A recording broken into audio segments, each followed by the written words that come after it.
Hello, everybody, and welcome to the LFC Transfer Room live stream with myself, Harry, and CT. Thank you guys so much for joining us on this wonderful Saturday night after a late kickoff between Liverpool and Aston Villa, in which Liverpool come away 2-0 victors following goals from Darwin Núñez in the first half, and again in a very similar fashion, Mo Salah in the second half. And I'm a very happy boy because I haven't captained an FPL, so I'm going to be a very happy boy with that.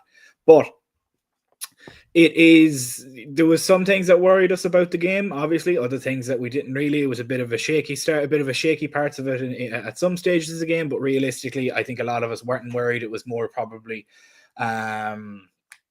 what's the word I'm looking for, demons from the past of knowing how we'd squander a 1-0 victory like this last season, but now we're going on and winning 2-0 rather than conceding a late goal and dropping 2 points, especially after last season and seasons prior when City were dropping points and Liverpool were not able to capitalize on it. This is the first time we've capitalized on it, and as long as I can remember myself, and it's a very, very good feeling. Currently 10 points ahead of title challengers Arsenal, my shite, and 5 points ahead of Manchester City at the moment, which both Chelsea and Arsenal play each other tomorrow. And I just want to have a look at the table here. Can Chelsea, hilariously, if Spurs win tomorrow and Arsenal lose, Arsenal drop all the way down to 7th. They're in 6th at the moment, but Spurs would jump 3 positions and go ahead of them, which is fucking comical. But we will jump into it. Before we do, make sure to like and subscribe so that you never miss out on anything, and also make sure you have notifications on so you really never miss out on anything. We're live every day, normally from 7:30 p.m. UK time. Just this week we're a little bit later today because of the late kickoff. Very strange to see a kickoff at 8 p.m, but Anfield loved it. Anfield was rocking, and we get into it. Stevie here mentioned it. It's a beautiful day to be a Red. It is a fantastic day to be a Red. But we'll jump into it with Chris Willis up the fucking Reds. I love it. Love this kind of an attitude. So we'll jump straight into it. CT, I'll come to you first on it, and just it was an early morning kickoff for you in comparison to the rest of us up late on a Saturday night, but it's not a school night. We're okay. Give us your overall thoughts of the first half and how you viewed it. Was it a positive view from the first half? Did you think we needed the second, or did you think we could see it out as a 1-0 victory?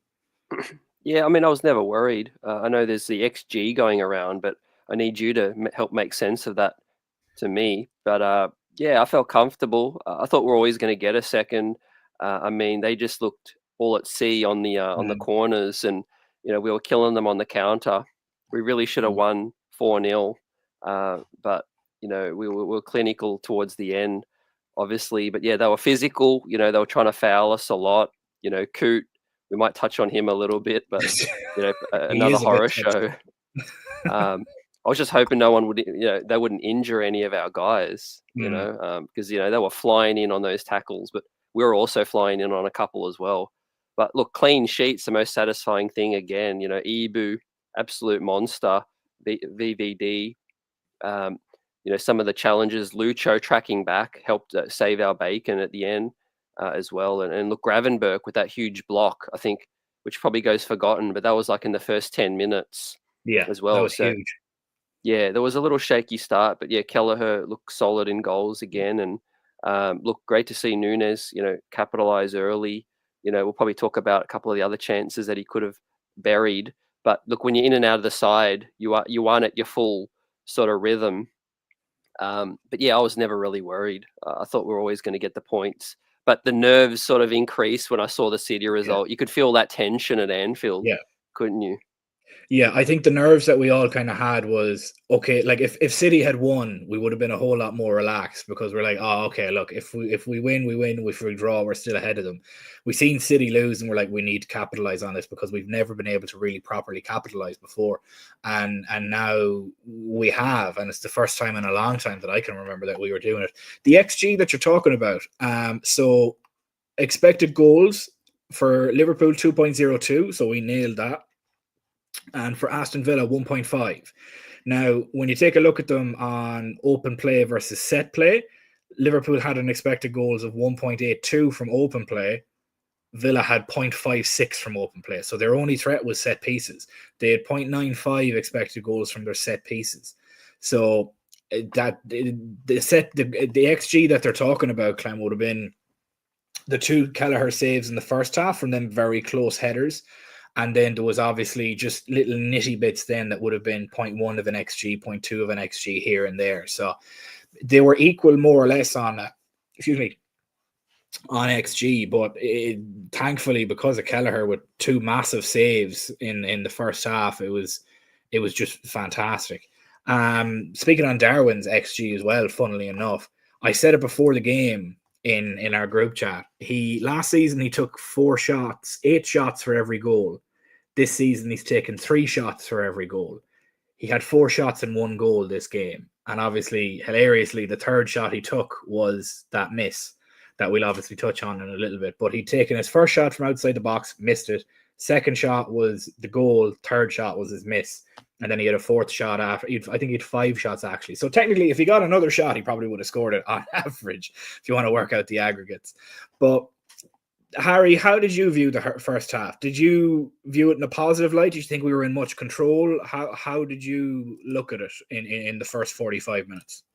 Yeah, I think we had complete control for most of that first half. To be honest, I don't really remember them having much possession or so much sustained possession. I think it was all us. They had us in the transition a little bit, go off a corner or something. They would come forward and we'd get slightly caught tracking back. But in general, I don't think they were much of a threat. I think we had most of the ball, and I was very happy and comfortable after that first half. I thought they looked on it. I thought they looked up for the game, and yeah, I was very happy with it. Yeah, I was very happy with it as well. Realistically, looking at the first half itself, expected goals from Liverpool was 0.81. Expected goals from Villa was 1.01. So it was quite even keel in the first half. And realistically, Villa had 9 shots, 2 of which were on target, 3 big chances. Liverpool had 6 shots, 2 of them on target, and 2 big chances. The 2 big chances, obviously, was the Darwin Núñez goal and the Darwin Núñez miss. That is essentially Darwin in a nutshell. But I was very happy with him today, actually, just with his overall play, realistically. But everybody's just going to harp on about that miss, and that's fine. That's what people are going to do. I don't necessarily care about it at this point.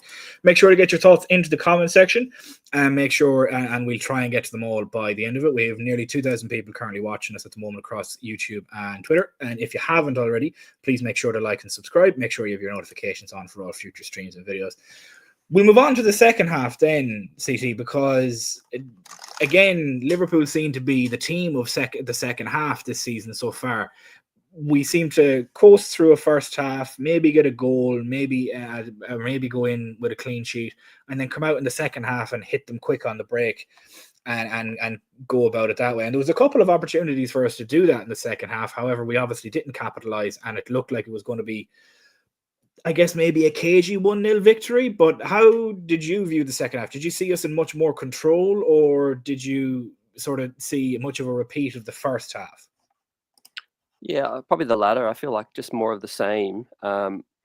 Obviously, no subs, but we had already, the move to bring on Bradley because of Trent, right? That was in the first half. I think early that Trent went off. So that, that shook things up a little bit. But yeah, I was happy that he gave everyone from the first half a chance to come back and get that second goal, but it didn't happen. And eventually Zobo and Gakpo came on at the right time. I think Slot's, really been spot on with his substitutions at the right times, about the 60-minute, 65. But yeah, we were still really dangerous on the counter and, giving up a little bit of possession.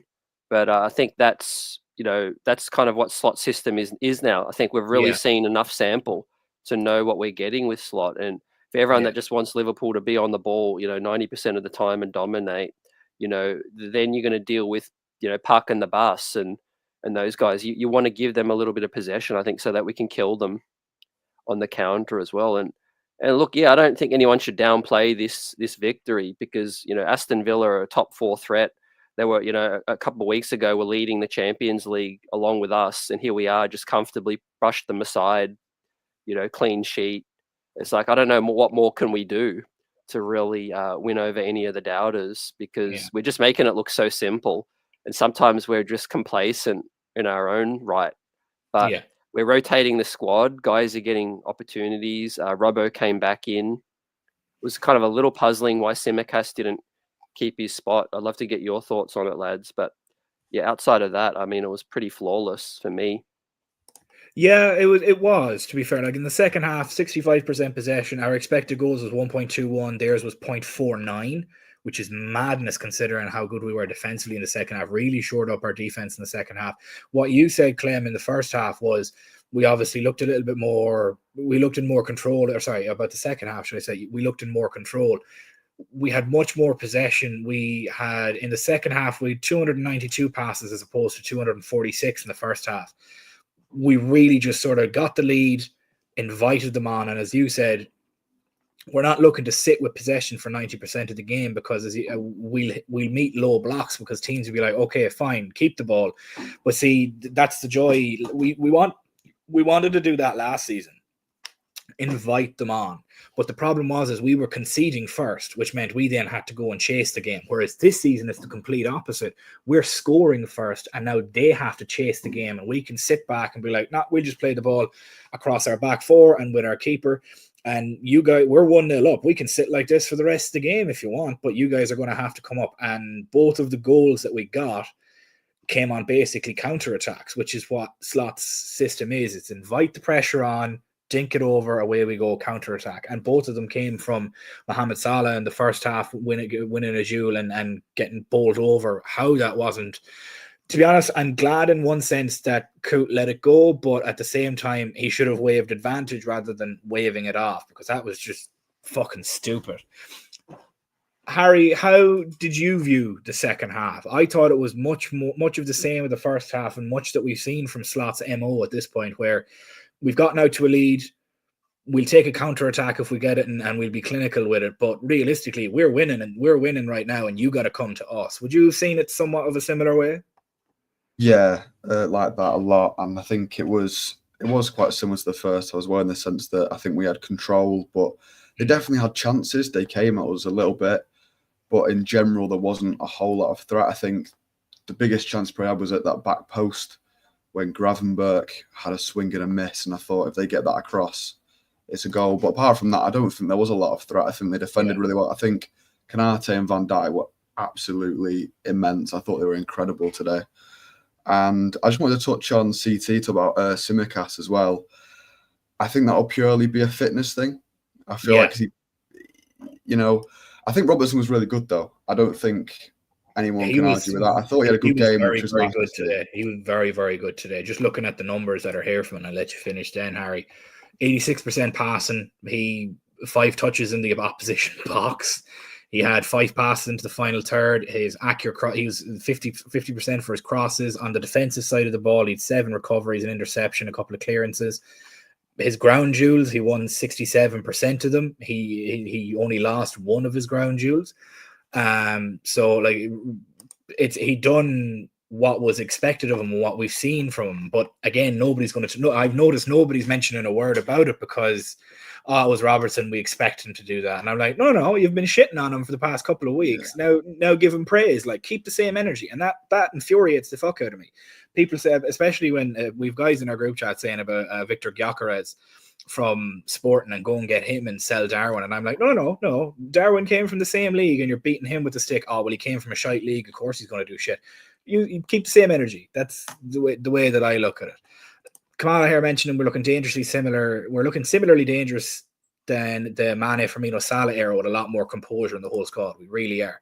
Harry, you were mentioning there that it was Robertson, the Robertson and Simicast thing was a fitness thing. I completely agree with you. How did you view about Jones in midfield though with that change in for Szoboszlai? Did you think that change was warranted, and how did you think he played?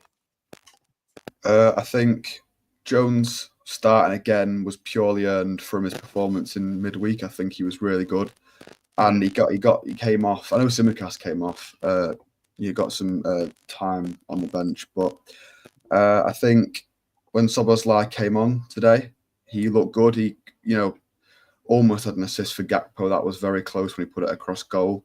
I just think today no one can have any complaints. I think every single player looked good. I don't know if I haven't seen any yet, but I don't know how everyone can't be buzzing with that. And however, I think every player performed brilliantly, and I'm just very happy with everyone. Yeah, It was very I'm good the to same. see. Looking at the football ratings, the only person that was below a seven was Trent, because he came off injured in the 25th minute. But Connor Bradley, who came on in the 25th minute, got a 6.5. But again, 90% passing, 4 recoveries, 6 defensive actions, 3 clearances. He lost a fair amount of his duels, which is probably why he was down there. Lost 5 of 7 of them, which is probably why he was there. But that's the life of a fullback, unfortunately. You're going to lose a lot of your duels. Come on, I mentioned here the Jones redemption arc needs to be studied. I was his biggest critic. I was one of his biggest critics at the start of the season, and I said the only reason that he's still in the squad is because he's a Scouser. He's proven me wrong, and I will happily eat shit on that opinion. He's been absolutely fantastic the last couple of games. That particular piece of possession when he was down towards the nearer touchline as you were watching from the broadcast and just spun it like Anthony does. 3 men around him. Yeah, like Anthony does his little fucking fidget spinner thing, but actually done it between 3 players and got out of it. I was like, absolutely top notch, beautiful. Later on in the game, then he done a similar thing to what Gravenberch does, opens his body up, takes the touch, shields off the man, and just brought it forward and opened up into space. Jones was very, very good today, and I'll happily eat shit on the opinion that he's not good, but he's had great performances. The one thing with Jones, he needs to keep it up. He needs to keep that consistency, because if he does, he's keeping Szoboszlai out of that squad, and that's not an easy feat to do considering how Dom's work off the ball is that monumental. We'll get into some man of the match and dud of the matches for us. CT, I'll come to you first for both. Who was your man of the match and who was your dud of the match? Yeah, like Harry said, I didn't really see any people stand out on the worst side. But I'll start with the man of the match. For me, I probably have to go Ibu. I'll go Ibu on this one. It's a tough one, but you know, he was set to miss a game and then he didn't, and he's been trying to get this man of the match for a while. I don't know if he deserves it. Yeah, recently, but yeah, he just deserves it. You know, another clean sheet. Yeah, I'll be interested to hear what you guys think. Look, dud of the match. Oh, it's tough. Not necessarily think that he was bad. I just think he was obviously down. So I'll say Diaz, because to go from a hat trick to then this, you know, it's a come down. But you know, I want to clarify. I don't think he was particularly that bad or bad. It just you had to pick someone. I think Diaz could have been a little better, and obviously Núñez. You know, you could say for his couple of missed chances. McAllister looked a little rusty at times, but I loved his physicality. You know, he was. I think you mentioned he bullied Onana on one of those duels. So he's a feisty little fella.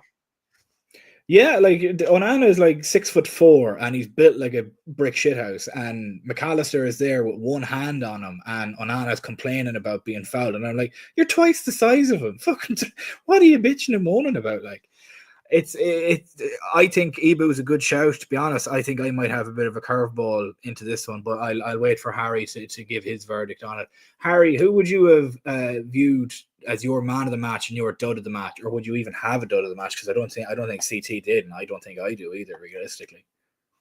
I think there's probably at least 4 players that could have man of the match. I think both centre backs were brilliant. I think Gravenberch again, just quality. I think maybe Jones as well. He was great.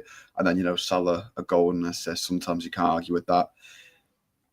If I had to pick one, I'll go different to CT. I'll go Van Dijk, purely because he defended so well and he played that pass for Salah for the first goal. Yeah. So I'll let him edge it that way. But in terms of a dud of the match, I wouldn't pick one player and say they were bad. If you want to look at something that disappointed you, you'd say Darwin could have had a brace or a hat-trick, but I'm not throwing shade at him. He scored the goal, he pressed really well, he defended really well. So there's no dud of the match today. I think we should be happy with everyone, and it was a really good performance all around.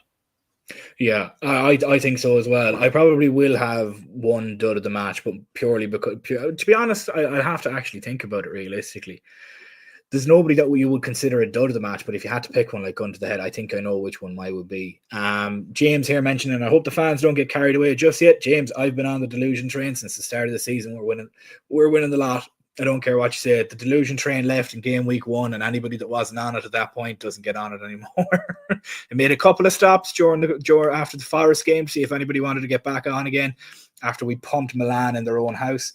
But no, there's nobody getting back on this delusion train. Me, Matty, that's a host here as well, and a couple of other people in the group chat too. We're all on that delusion train. We can't wait for it. I'm going to gloat every day of the week, especially when Man City lose. And I'm going to hope if both team, if Chelsea and Arsenal can draw tomorrow, that would be a beautiful weekend for me personally. But I know what you mean though, James. We're game week 11. We've another 30. We've another 25, 27 to go. It's a long way off yet. We're just coming into the middle of December, November. Long way to go yet. We have the January window where we can strengthen as well. Kamal, I see your question here. We'll get to that in one moment, just when we finish up. My man of the match would have been Kevin Keller. Genuinely, I don't think we win that game without him. And you can say about Gravenberch is tackle. You can say about the defensive effort of both the centre backs, but time and time again, Kelleher has been there consistently over and over and over, and another 2 saves in a row this week from back-to-back corners. It was phenomenal, and his distribution is second to none. Just to take a look at some of his numbers from the game, his XG faced was 0.61. That's purely from the 2 saves he made, and that's the only things he done in the box was make those saves. A lot of high claims, a lot of recoveries, and he was absolutely fantastic. His distribution was brilliant as well, 78% passing, which is fairly high for a keeper. If I had to pick a second person for an outfield player, it's Ryan Gravenberch every day of the week. Didn't lose a single duel, nearly 90% passing.